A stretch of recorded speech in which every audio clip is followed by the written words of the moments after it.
നമ്മുടെ യൂട്യൂബറും മാധ്യമപ്രവർത്തകനും ഒക്കെ ആയ ഖാദറുണ്ടല്ലോ, ഖാദർ കരിക്കട്ട്, പുള്ളി ഒളിവിലാണെന്നും പറഞ്ഞ് ഒരുപാട് വാർത്തകൾ വന്നപ്പോൾ ഉണ്ടായിരുന്നു. അപ്പം പുള്ളി ഒരാളെ ആക്രമിച്ച് അതുമായിട്ട് ബന്ധപ്പെട്ട് പിന്നെ വധശ്രമത്തിനെതിരെയാണ് കേസെടുത്തേക്കുന്നത്. അങ്ങനെ ഒളിവ് പോയി എന്നാണ് പറയുന്നത്. അപ്പം എന്തായാലും പുള്ളി ആ സംഭവം എന്തായിരുന്നു എന്നുള്ളതും അതിനെതിരെ ഈവിലാണോ അല്ലയോ എന്നുള്ളതൊക്കെ വ്യക്തമാക്കിക്കൊണ്ട് ഒരു വീഡിയോ ഇപ്പോൾ ഇട്ടേപ്പുണ്ട്. അതാണ് നിങ്ങളോട്ട് ഞാൻ പങ്കുവെക്കാൻ പോകുന്നത്. അപ്പോൾ ഒന്ന് കണ്ടിട്ട് വാ. എന്താ ഖാദറെ സംഭവിച്ചത് എന്ന് ചോദിക്കുന്ന എൻ്റെ പ്രിയപ്പെട്ട സുഹൃത്തുക്കൾക്ക് വേണ്ടിയിട്ടുള്ള ഒരു വീഡിയോ ആണ്.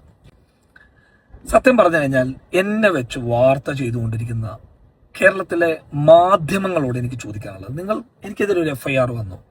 ആ FIRനെ അടിസ്ഥാനപ്പെടുത്തി നിങ്ങൾക്ക് വാർത്ത കൊടുത്തോ? ഒരു തെറ്റുമില്ല, നിങ്ങൾ കൊടുത്തോ.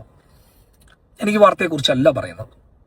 ഞാൻ രാജ്യം കടന്നു, ഞാൻ സംസ്ഥാനം കടന്നു എന്നൊക്കെ പറയുന്ന നിങ്ങളോട് എനിക്ക് പറയാനുള്ളത്, ഞങ്ങൾ കുറച്ച് ചെറുപ്പക്കാർ ചേർന്ന് കഴിഞ്ഞ ജനുവരി 27-ന് ജില്ല കണ്ട ഒരു രാഷ്ട്രീയ പാർട്ടിയുടെയും ബാനർ ഇല്ലാതെ 2-3,000 ആളുകളെ പങ്കെടുപ്പിച്ചുകൊണ്ട് 5 ദിവസം കൊണ്ട് ഒരു വലിയ വിപ്ലവം സൃഷ്ടിച്ചിരുന്നു കാസർഗോഡ് മെഡിക്കൽ കോളേജിന് വേണ്ടിയിട്ട്. ആ വാർത്ത എന്നെക്കുറിച്ച് ഇപ്പോൾ നെഗറ്റീവായി വാർത്ത കൊടുത്തുകൊണ്ടിരിക്കുന്നു. എത്ര മാധ്യമങ്ങൾ ചെയ്തു? ഹൈപ്പ് കൊടുത്ത് ചെയ്ത ഒരു വാർത്ത നിങ്ങൾ നിങ്ങൾ പറയുന്നത് എന്തും കേൾക്കാൻ ചെയ്യാൻ ഞാൻ റെഡിയാണ്. ആ വാർത്ത കവർ ചെയ്യാൻ വന്നിട്ട്, അതായത് ഞങ്ങളുടെ പ്രതിഷേധ മാർച്ച് കവർ ചെയ്തിട്ട് അത് പൂഴ്ത്തി വെച്ചവരല്ലേ നിങ്ങൾ? അത് നിങ്ങൾ എന്നോട് എന്ത് ചെയ്യും എന്നുള്ളത് എനിക്ക് നന്നായിട്ട് അറിയാം. ഇനി പരാതിക്കാരന് സോഷ്യൽ മീഡിയയിൽ വന്നിട്ട് പറയുന്ന കാര്യം എന്ന് പറയുന്നത് സ്വർഗം, ഹക്ക്, സത്യസന്ധതയെ കുറിച്ചൊക്കെ പറയുന്നുണ്ട്. എനിക്ക് നിന്നോട് പറയാനുള്ള ഒരു കാര്യം എന്താണെന്ന് അറിയാം പരാതിക്കാര. എടാ, നീ ആ കമ്പനിയിൽ നിന്ന്, അതായത് എൻ്റെ കമ്പനിയിൽ നിന്ന്, ഞങ്ങൾ പാർട്ട്ണർഷിപ്പിലുള്ള, ഞാനടക്കം ഇൻവെസ്റ്റ് ചെയ്തിട്ടുള്ള എൻ്റെ കമ്പനിയിൽ നിന്ന് സാധനങ്ങൾ വാങ്ങിച്ചു പോയി 1 വർഷം കഴിഞ്ഞിരിക്കാം. അവനോട് അത് ചോദിച്ചതിന്റെ സ്ക്രീൻഷോട്ടാണ് ഇതൊക്കെ. No replies. എന്നിട്ട് അവസാനം ഇത് ചോദിച്ച എന്റെ കർണാടകക്കാരനായിട്ടുള്ള ഗാളിമുഖ സ്വദേശിയായിട്ടുള്ള എന്റെ പാർട്ട്ണറായ ഈ ഷഹാക്കിനെ അവന്റെ നാട്, നീ ഗാളിമുഖക്കാരനല്ലടാ, നീ എന്ത് ചെയ്യും എന്നാണ് ഇവൻ ചോദിച്ചത്. അതെന്താടാ, ഗാളിമുഖക്കാർക്കൊന്നും ചെയ്യാൻ പറ്റില്ലേ? ഒരു നാടിനെ നിസ്സാരവൽക്കരിക്കരുതടാ. നീ അവിടെ നിന്ന് കടം വാങ്ങിയിട്ടുണ്ടെങ്കിൽ അത് കൊടുക്കേണ്ട ഉത്തരവാദിത്വമുണ്ട്.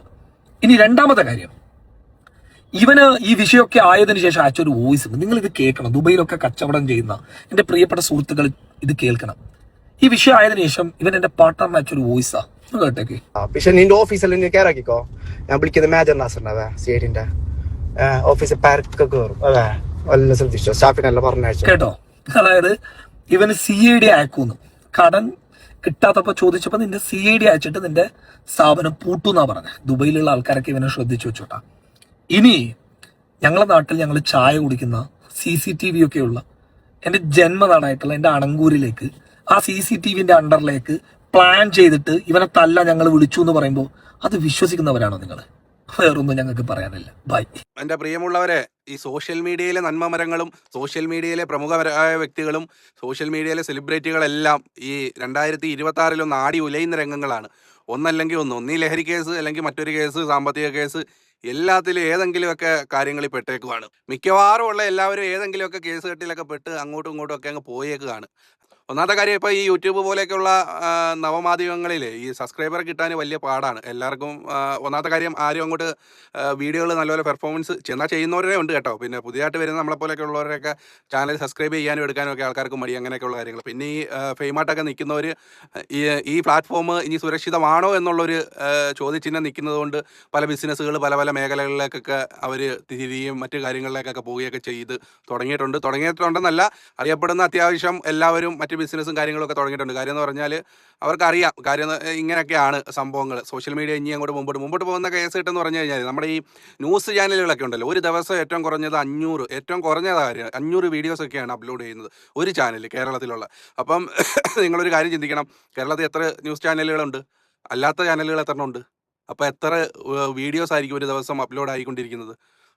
നോർമൽ ഒരാൾ ഒരു വീഡിയോ അപ്ലോഡ് ചെയ്യുന്ന സ്ഥലത്ത് ഈ പറയുന്നത് പോലെ 500-1000 ഒക്കെ വീഡിയോ ആണ് ഓരോ ചാനലുകൾ ഒരു ദിവസം അപ്ലോഡ് ചെയ്തുകൊണ്ടിരിക്കുന്നത്. അപ്പോൾ ഇങ്ങനെ കണ്ടന്റുകൾ വന്ന് മറിയാണ്. ഇത് കാണാനുള്ള ആൾക്കാർ വേണ്ടായോ? നമ്മൾ മലയാളത്തിൽ ചെയ്യുന്ന കണ്ടന്റുകളാകുമ്പോൾ പ്രത്യേകിച്ച് മലയാളികളെല്ലാം ഉള്ളു കാണാൻ. അപ്പോൾ അത് കാണാൻ ആളില്ലാത്ത അവസ്ഥയൊക്കെ പരിതാപകരമാണ്. അപ്പം എന്തായിരുന്നാലും ഇത് കാണുന്ന നിങ്ങൾ ആരെങ്കിലും നമ്മളെ ഒന്ന് സപ്പോർട്ട് ചെയ്യാൻ മനസ്സുണ്ടെങ്കിൽ ഉണ്ടെങ്കിലെന്നല്ല, ഒന്ന് സപ്പോർട്ട് തരണം. പിന്നെ നമ്മുടെ ചാനൽ ഒന്ന് സബ്സ്ക്രൈബ് ചെയ്യണം, നമ്മുടെ കൂടെ നിൽക്കണം. അപ്പോൾ നമുക്ക് വേറെ എന്തായാലും ഒരുപാട് കണ്ടന്റുകൾ കിടപ്പുണ്ട്, നമുക്ക് ഓരോരോ വീഡിയോ ആയിട്ട് ചെയ്യാം. അപ്പോൾ എന്തായാലും എൻ്റെ എല്ലാ പ്രിയപ്പെട്ട കൂട്ടുകാരും മാക്സിമം നമ്മളെ സപ്പോർട്ട് ചെയ്ത് കൂടെ ഇരിക്കുക. നമ്മുടെ ചാനൽ ഒന്ന് സബ്സ്ക്രൈബ് ചെയ്യുക. ഫേസ്ബുക്ക് പേജിലാണ് കാണുന്നതെങ്കിൽ പേജ് ഒന്ന് ഫോളോ ചെയ്യുക. അപ്പോൾ വേറൊരു ടോപ്പിക്ക് നമുക്ക് വീണ്ടും കാണാം. അതുവരെയും ബൈ. Thank you.